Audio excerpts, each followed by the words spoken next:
Hi friends, எல்லாருக்கும் weekend எப்படி போகுதுன்னு தெரியல. பட் எனக்கு ரொம்ப பயமாவே தான் இருக்கும். ஏன்னு கேட்குறீங்களா? வாரம் ஆனா போதும், இந்த பிள்ளைங்க ஏதாவது டிஃப்ரெண்ட்டாக வெரைட்டியாக ஏதாவது செஞ்சு கொடுங்கம்மா ஈவினிங் டயத்தில் சாப்பிட்றதுக்கு அப்படின்னு சொல்லிட்டு ஏதாவது ஒரு ரெசிபியை தூக்கிட்டு வந்துடுதுங்க.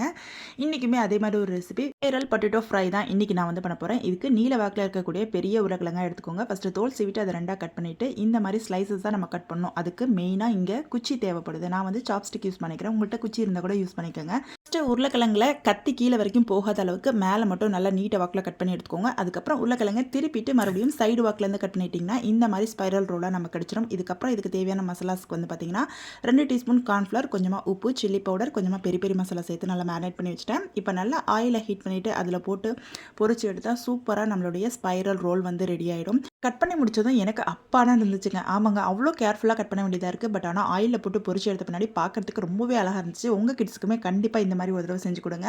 இது கூடவே வந்து பார்த்திங்கன்னா சைட் டிஷ்க்கு வீட்லேயே செஞ்ச மைனஸ், அது கூடவே வந்து பார்த்திங்கன்னா டொமேட்டோ கெச்சப். மைனஸ் எதுவுமே ரெசிபி எடுக்கல.